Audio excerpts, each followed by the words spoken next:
Ini pernah dibahas oleh Zoetmulder dalam kajiannya itu kan mengatakan kebudayaan Jawa kuno itu bermula dari abad ke-9. Alasannya yaitu tadi karena pertama kali ditemukan adalah prasasti Harinjing. Pertanyaannya kemudian, kebudayaan sebelum abad ke-9 itu kebudayaan apa gitu kan. Nah, Romo Zoetmulder itu belum bisa menjawab. Kenapa? Karena ya kebudayaan sebelum abad 9 itu masih menggunakan bahasa Sanskerta dalam data tekstual yang kita jumpai. Itu makanya ditetapkan batasan awal istilah Jawa kuno itu dari abad ke-9. Nah, berlakunya Jawa kuno itu mulai dari abad ke-9 sampai dengan abad ke-16. Abad ke-9 itu sekitar 800-an sekian sampai dengan abad ke-16. Jadi 1500 sampai 1599. Kenapa? Karena banyak pendapat yang mengatakan bahwa akhir dari masa Jawa kuno itu seiring dengan runtuhnya kerajaan Majapahit. Nah, makanya di sini dikatakan abad ke-16. Gitu. Kalau misalkan ada pernah dengar sengkalan Sirno ilang kertaning bumi tahun 1400, ya diperbolehkan silakan gitu. Tapi pada kenyataannya tinggalan Majapahit itu masih ada sampai abad ke-16. Terus kemudian, peninggalan artefak kebudayaan Jawa kuno itu sebagian besar adalah berupa artefak-artefak periode Hindu-Buddha. Jadi kalau misalkan teman-teman melihat, misalkan ada bangunan candi gitu kan, di Lamongan itu ada candi yang paling terkenal namanya Pataan, ya kan? Nah, mungkin sudah pernah berkunjung di sana ya. Nah, itu adalah sebagian dari peninggalan Jawa kuno. Tapi tidak menutup kemungkinan ada juga peninggalan-peninggalan yang lain, misalkan yang berupa teks. Nah, kemudian istilah Jawa kuno itu dianggap Jawa sentris. Meskipun di Jawa Barat itu ada aksara serupa seperti halnya Jawa kuno ini, tapi orang-orang Sunda, orang-orang Jawa Barat itu tidak mau aksaranya itu disebut sebagai aksara Jawa kuno. Mereka cenderung menyebutnya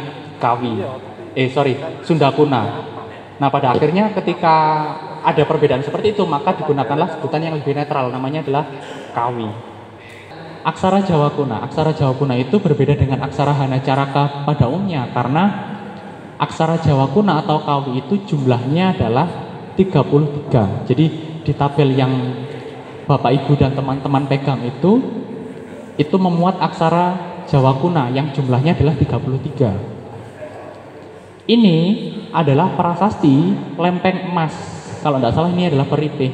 Jadi lempeng emas, tapi dia itu berisi tentang mantra yang menggunakan aksara Jawa kuno. Jadi Om Namah Swaha, Om Siddhara Swaha, Om AA Swaha, Om II Swaha, begitu seterusnya. Nah, kalau misalkan dibaca lebih lanjut, ini susunannya adalah sama dengan yang ada di tabel Bapak Ibu dan teman-teman pegang.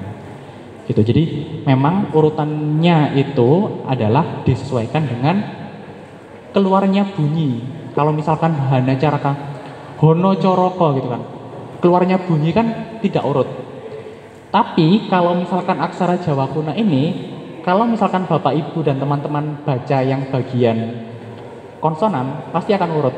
Kaka gaganga, keluar dari pangkal tenggorokan. Nah, prasasti sebagai salah satu artefak peninggalan kebudayaan Jawa kuno. Sebenarnya konsep awal prasasti itu adalah semacam itu, pujian. Tapi belakangan prasasti itu berkembang. Istilah prasasti itu tidak hanya digunakan untuk pujian, tapi juga untuk menyebut semua dokumen yang isinya kebanyakan adalah piagam, maklumat, surat keputusan, undang-undang atau tulisan. Ini masa lalunya ini gimana?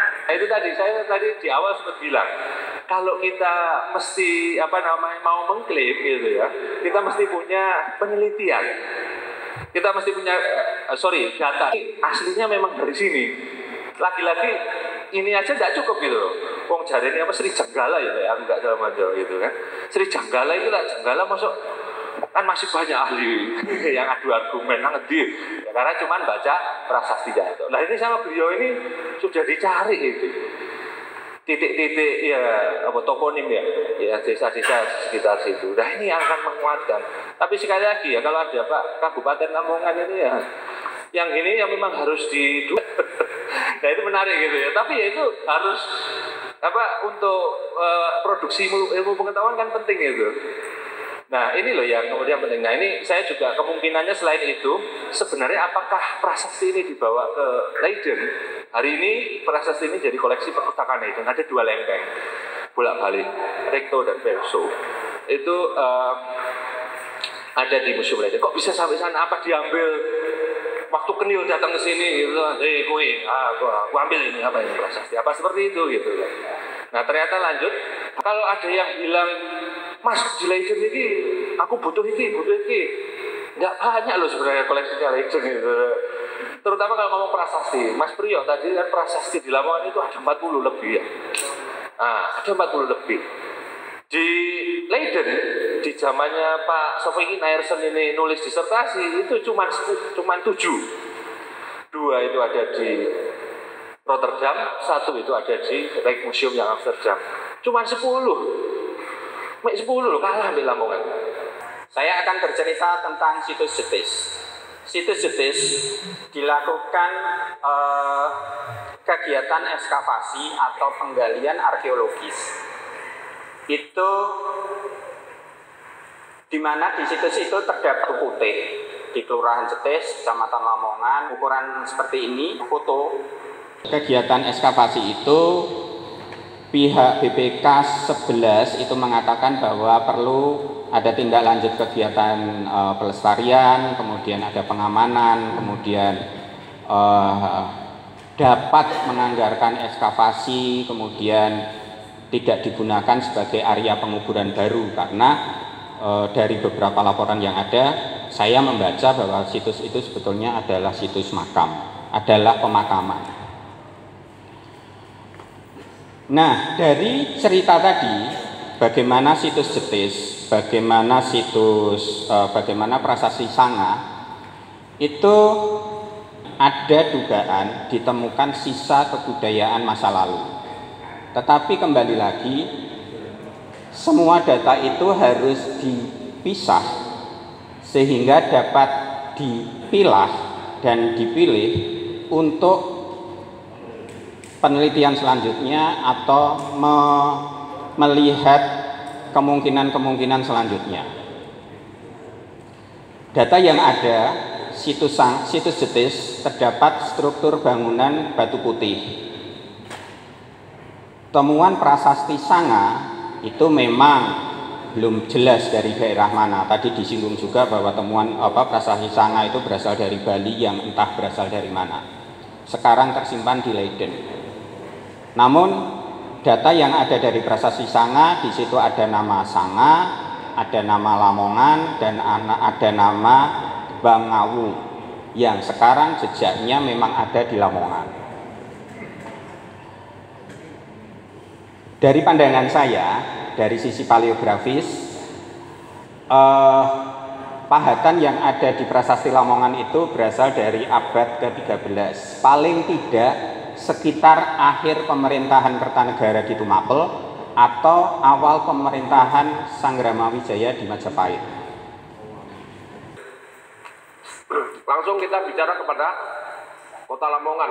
Nah, tadi itu makro seluruh Lamongan, ya kan? Kita melihat jumlah prasasti yang sekian banyak dan masanya tadi.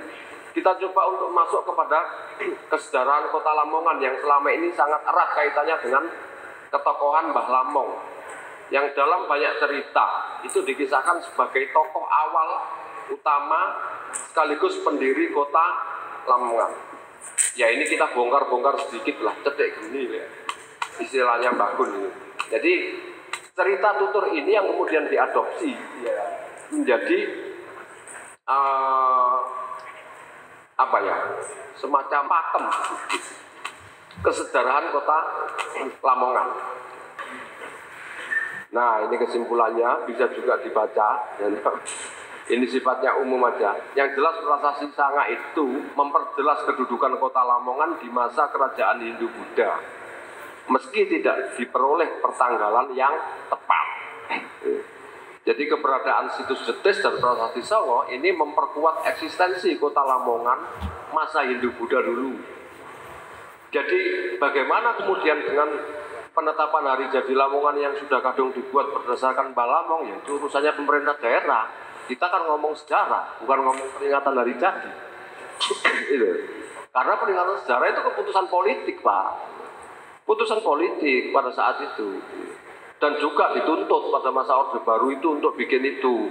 Sehingga kadang cerita yang gak ono ceritanya itu rodok dipaksakan. Kita harus memahami konteks pada masa itu.